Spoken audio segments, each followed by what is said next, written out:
اس کا علاج یہ ہے کہ آپ نے جو فوج مصر کے متحد خطوں سے بھرتی کی ہے اس کو ناجی کی 50,000 فوج میں مدغم کر لیں۔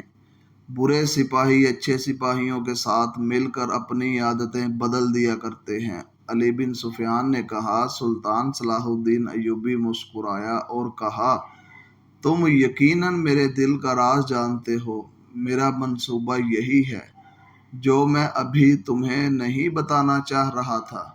تم اس کا ذکر کسی سے نہ کرنا۔ علی بن سفیان میں یہی وصف تھا کہ وہ دوسرے کے دل کا راز جان لیتا تھا اور غیر معمولی طور پر ذہین تھا۔ وہ کچھ اور کہنے ہی لگا تھا کہ ان کے سامنے مشعلیں روشن ہوئی۔ زمین پر بیش قیمت قالین بچھے ہوئے تھے۔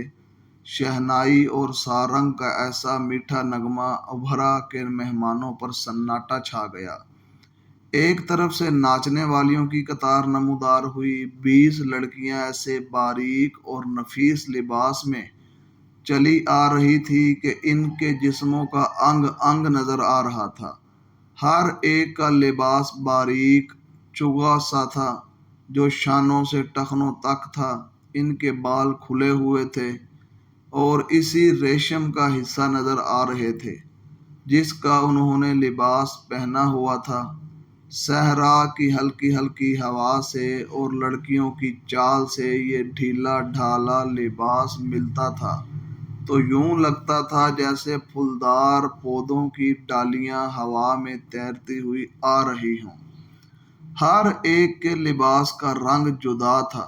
ہر ایک کی شکل و صورت ایک دوسرے سے مختلف تھی، لیکن حسن جسم کی لچک میں ساری ایک ہی جیسی تھی۔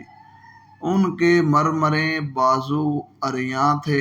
وہ چلتی آ رہی تھی لیکن قدم اٹھتے نظر نہیں آ رہے تھے۔ وہ ہوا کی لہروں کی مانند تھی۔ وہ نیم دائرے میں ہو کر رہ گئی۔ سلطان صلاح الدین ایوبی کی طرف منہ کر کے تعظیم کے لیے جھکیں۔ سب کے بال سرک کر شانوں پر آ گئے۔ سازندوں نے ان ریشمی بالوں اور جسموں کے جادو میں طلسم پیدا کر دیا تھا۔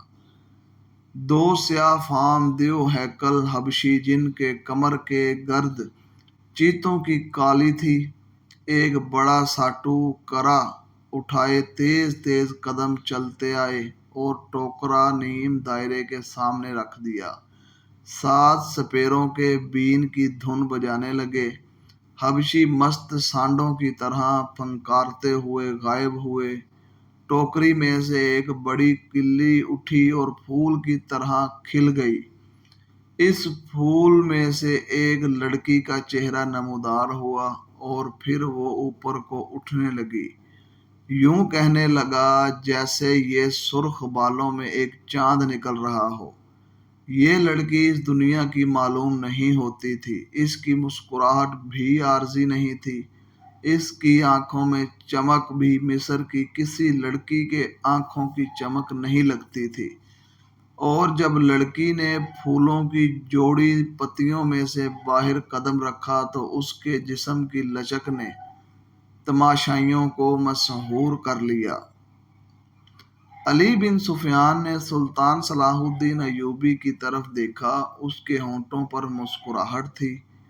سلطان صلاح الدین ایوبی نے اس کے کانوں میں کہا، علی، مجھے توقع نہیں تھی کہ یہ اتنی خوبصورت ہوگی۔